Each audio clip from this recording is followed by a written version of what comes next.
بسم اللہ الرحمن الرحیم۔ اللہ تبارک و تعالیٰ کے پاکیزہ نام سے آغاز کرتے ہیں جو بہت مہربان نہایت رحم والا ہے۔ الحمدللہ درس بخاری شریف کا سلسلہ جاری و ساری ہے اور تقریباً ہم 21 حدیثوں کی شرح بیان کر چکے ہیں۔ جیسے کہ آپ کو معلوم ہے کہ ہمارے اس پروگرام کا فارمیٹ یہ ہے کہ پہلے ہم ایک حدیث پاک عربی متن کے ساتھ ذکر کرتے ہیں، پھر اس کا لفظی ترجمہ کیا جاتا ہے، بامحاورہ ترجمہ کیا جاتا ہے، اور اس کے بعد پھر نبی کریم صلی اللہ علیہ وسلم جو کچھ اس میں بیان فرمانا چاہتے ہیں وہ جمیع تفاصیل کے ساتھ، حتی الامکان جمیع تفاصیل کے ساتھ بیان کرنے کی کوشش کرتے ہیں۔ اور اسی طریقے سے صحابہ کرام علیہم رضوان نے جس مقصود کے لیے، جس مقصد کے لیے، جس قصد و ارادے سے اس حدیث کو بیان کیا یا لکھا، وہ بھی آپ کی خدمت میں پیش کرنے کی کوشش کرتے ہیں۔ ہمارا مقصود یہی ہے کہ ہمارے عوام الناس جو آج سے پہلے بہت سارے ایسے ہیں، میں ہر ایک کی بات نہیں کر رہا ہوں، کہ جو آج سے پہلے قرآن سے اتنے قریب نہیں ہوئے تھے یا صحاح ستہ سے خصوصاً بخاری شریف سے اتنے قریب نہیں ہوئے تھے، کہ نام تو سنا تھا کہ جو امام بخاری ہے، ان کی ایک بہترین حدیثوں کا مجموعہ ہے، حدیثوں کا ایک بہترین مجموعہ ہے جس کو بخاری شریف کہا جاتا ہے، لیکن بہت سے ایسے تھے جنہوں نے بخاری کو دیکھا بھی نہیں تھا، بخاری کے بارے میں سنا ضرور تھا۔ بعض تو ایسے بھی ہیں کہ سنا بھی نہیں، بعض ایسے جنہوں نے سنا ہے لیکن دیکھا نہیں، بعض ایسے جنہوں نے دیکھا لیکن پڑھا نہیں، بعض ایسے جنہوں نے پڑھا لیکن اس کو سمجھا نہیں، اور بعض ایسے ہیں جنہوں نے سمجھ بھی لیا لیکن کما حق اس سے فیضیاب ہونے کی سعادت حاصل نہ کر سکے۔ تو بہرحال اس جو کچھ کوتاہیاں ہوئیں اس پر پچھتانے کے بجائے ان کا ذکر کرنے سے بہتر یہ ہے کہ جس مقصد کے لیے پھر اب ہم نے اس پروگرام کا آغاز کیا ہے، آپ بھی ہمارے اس مقصد کی تکمیل کے سلسلے میں ہمارے ساتھ تعاون کریں، اور تعاون کی صورت یہ ہوگی کہ آپ خود بھی تھوڑا سا اپنا وقت نکال کر، قیمتی وقت نکال کر، نہ صرف ان احادیث کریمہ کو سنیں کہ جو میرا کلام نہیں ہے بلکہ ان نبی کا کلام ہے جن کا آپ نے کلمہ پڑھا ہے اور جن سے آپ بہت زیادہ محبت رکھتے ہیں، اور اسی طریقے سے دوسرے لوگوں کو یہ پروگرام دیکھنے کی ترغیب دیجیے تاکہ انہیں بھی معلوم ہو کہ نبی کریم صلی اللہ علیہ وسلم نے کیا بیان فرمایا ہے۔ ہم نے بہت سی باتیں لوگوں کی زبان سے سنی ہوتی ہے جو وعظ و نصیحت کرتے ہیں، تبلیغ دین کرتے ہیں، لیکن ان میں بہت سی باتیں ایسی ہوتی ہیں جو وہ اپنے طرف سے پیش کرتے ہیں، اس کا مفہوم پیش کرتے ہیں،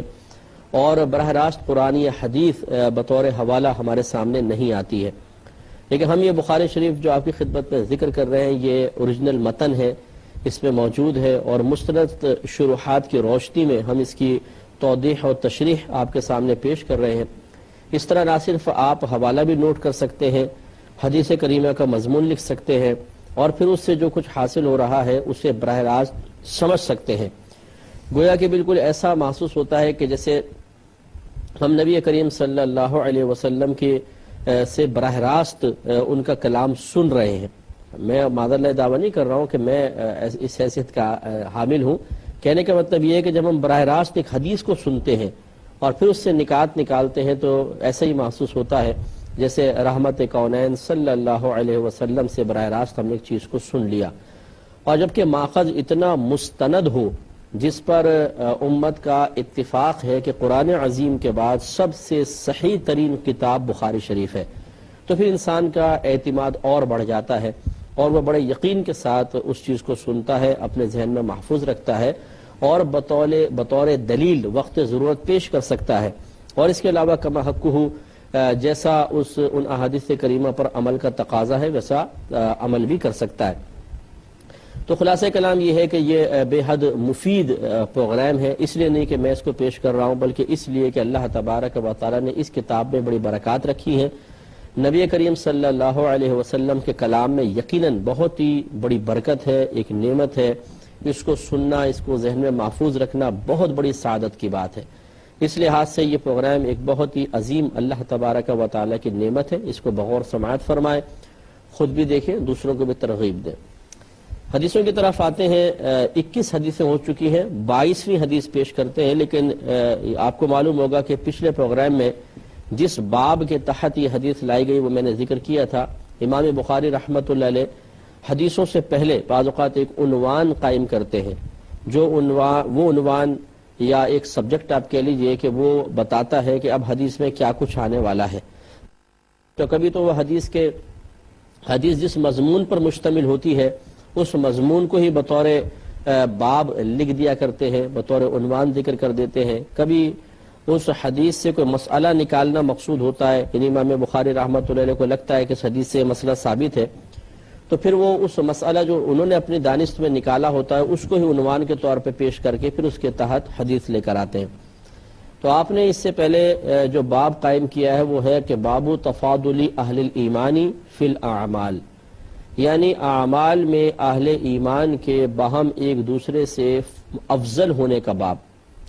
اور اس میں ایک حدیث ہم بیان کر چکے ہیں، دوسری حدیث انشاءاللہ جو 22ویں حدیث ہے وہ آج آپ کی خدمت میں پیش کریں گے. حضرت ابو سعید خدری رضی اللہ تعالی عنہ کہتے ہیں کہ قال رسول اللہ صلی اللہ علیہ وسلم بینا انا نائم، کہ نبی کریم صلی اللہ علیہ وسلم نے ارشاد فرمایا کہ اس دوران کہ میں سو رہا تھا، رأیت الناس یعرضون علی، کہ میں نے لوگوں کو دیکھا کہ وہ میرے سامنے پیش کیے جا رہے ہیں. وعلیہم قمص منہا، وعلیہم قمص، اور ان پہ کچھ قمیضیں ہیں، یعنی ہر ایک نے کچھ قمیض پہن رکھی ہے. منہا ما یبلغ السدیہ، کہ بعض قمیضیں تو ایسی تھی جو سینے تک کسی کے پہنچ رہی تھی. ومنہا ما دون ذالک، اور بعض نے اتنی چھوٹی قمیضیں پہن رکھی تھی کہ سینے سے بھی اوپر آ رہی تھی. وعرض علی عمر بن الخطاب،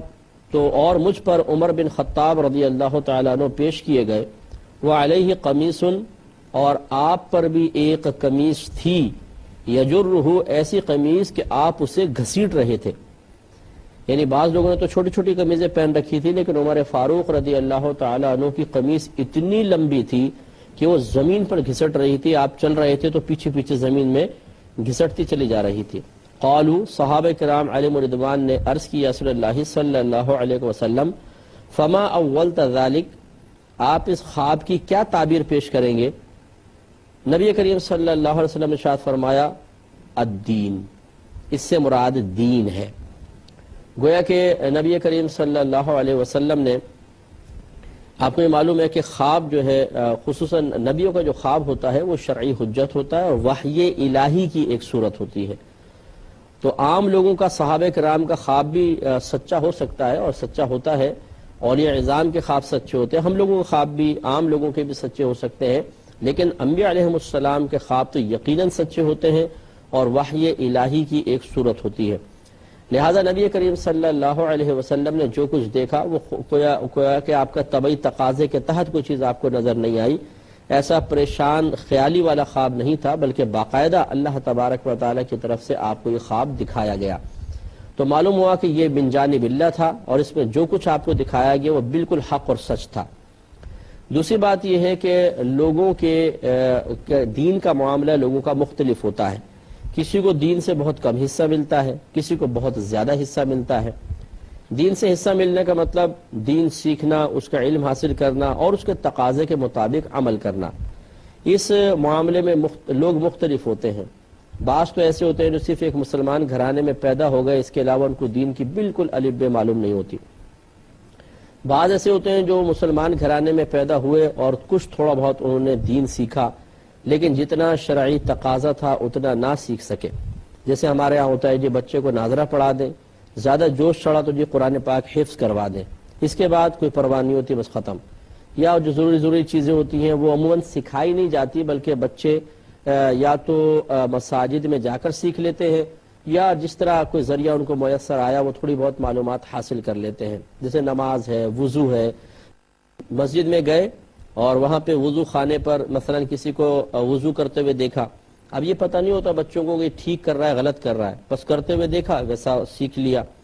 اسی طرح مسجد میں گئے، نماز پڑھتے ہوئے مختلف لوگوں کو مختلف انداز سے نماز پڑھتے ہوئے دیکھا، ان کے طریقوں کو سیکھ لیا. اب یہ پتہ نہیں کہ یہ واجب بھی پورا کر رہا تھا نہیں کر رہا تھا، فرائض صحیح ادا ہو رہے تھے یا نہیں، سنت تو نہیں چھوڑ رہا تھا، اس کی نماز میں کسی قسم کی کراہت ہے یا نہیں ہے، بس دیکھ دیکھ کے سیکھ لیتے ہیں. تو بعض یہیں تک بس محدود رہتے ہیں. ایک اور مسلمانوں کا طبقہ ہوتا ہے جو باقاعدہ علم کو سیکھتا ہے، کوشش کرتا ہے کہ وہ سیکھے، لیکن ان کا مرجع اور ماخذ ہوتا ہے کتابیں لینی، بعض علماء کی صحبت میں بیٹھ گئے، کچھ جلسے جلوسوں میں شرکت کر لی، بس اس طریقے سے وہ حاصل کرتے ہیں۔ انہیں بھی یہ شعور حاصل نہیں ہوتا کہ یہ غور و تفکر کر لیا جائے کہ قرآن، حدیث، اللہ تبارک و تعالیٰ، اس کے رسول کریم صلی اللہ علیہ وسلم ہم سے کس قسم کے علوم کے سیکھنے کا مطالبہ فرما رہے ہیں یا کیا حکم دے رہے ہیں۔ بس تھوڑا بہت سیکھا، وہ سمجھتے ہیں ہم نے بہت کچھ سیکھ لیا۔ بعض ایسے ہوتے ہیں کہ جو پھر باقاعدہ علم سیکھتے ہیں، مطلب کتابیں پڑھتے ہیں، باقاعدہ ان کو معلوم ہوتا ہے ہمیں کس چیز کو سیکھنا ہے، کس چیز کو نہیں، کتنا یاد رکھنا ہے، کتنا نہیں۔ لیکن ان میں بھی پھر ایسے ہوتے ہیں کہ بعض عمل میں کوتاہیاں کرتے ہیں، وہ صرف کتابیں پڑھ لینے کو اپنے لیے بہت کچھ سمجھتے ہیں، لائبریریاں کی لائبریریاں بھری ہوتی ہیں، فخراً بتاتے ہیں کہ ہم نے فلاں کتاب بھی پڑھ لی، فلاں کتاب بھی پڑھ لی، لیکن جب عمل کی باری آتی ہے تو یہ دیکھا جاتا ہے کہ بالکل عمل میں صفر ہوتے ہیں۔ بعض اوقات صرف وہ کتابیں پڑھ لینے کو کافی سمجھتے ہیں۔ اسی طریقے سے پھر ایک اور طبقہ ہوتا ہے کہ جو باقاعدہ سنجیدگی سے علم سیکھتا ہے، اس کے تقاضے کے مطابق عمل بھی کرتا ہے، لیکن وہ اتنے علم سیکھتا ہے جتنا ان کی ذات کے لیے ضروری ہوتا ہے، جس کو فرض عین کہتے ہیں آپ، یا واجب عین کہہ لیں۔ اور اسی طرح پھر ایک اور اس کے بعد طبقہ ہوتا ہے کہ جو زیادہ علوم سیکھتا ہے، جس کی ضرورت ہے وہ تو سیکھتے ہی سیکھتے ہیں، لیکن ان چیزوں کو بھی سیکھ لیتے ہیں کہ جن کی ضرورت عام مسلمانوں کو ہوتی ہے۔ یہ علماء کا طبقہ ہوتا ہے، مفتیان کرام کا طبقہ ہوتا ہے۔ پھر ان میں بھی باعمل بھی ہوتے ہیں، بے عمل بھی ہوتے ہیں۔ خلاصہ کلام یہ ہے کہ اگر آپ دنیا کے مسلمانوں کے مختلف شعبوں کا جائزہ لیں تو آپ یہ دیکھیں گے کہ عمل کے لحاظ سے کمی کوتاہی، علم کے لحاظ سے کمی کوتاہی نظر آتی ہے۔ گویا کہ کسی کو دین سے زیادہ حصہ ملتا ہے، کسی کو کم ملتا ہے۔ جس کو زیادہ حصہ ملا یہ یقیناً اس کے لیے باعث فضیلت ہے۔ اسی طرف حدیث کریمہ میں اشارہ ہے کہ نبی کریم صلی اللہ علیہ وسلم نے مختلف لوگوں کو ملاحظہ فرمایا کہ انہوں نے چھوٹی چھوٹی قمیضیں پہن رکھی ہیں، جو اشارہ تھا نبی کریم صلی اللہ علیہ وسلم کے لیے، اشارہ تھا اس طرف کہ ان کو دین میں سے بہت کم حصہ ملا ہے، علم کم سیکھا ہے، عمل کی توفیق کم ملی ہے، تو ان کا یہ حال ہے۔ اور حضرت عمر فاروق رضی اللہ تعالی عنہ کا معاملہ یہ رہا کہ آپ جب چل رہے تھے تو قمیض اتنی لمبی تھی کہ وہ پیچھے سے گھسٹ رہی تھی، گویا کہ آپ قمیض کو کھینچتے ہوئے چل رہے تھے۔ اس سے معلوم ہوا کہ حضرت عمر فاروق رضی اللہ تعالی عنہ کو اللہ تبارک و تعالی نے دین میں سے بڑا وافر حصہ عطا فرمایا ہے۔ آپ کے پاس علوم بھی کثیر ہے، آپ کے پاس عمل بھی زیادہ ہے، اور آپ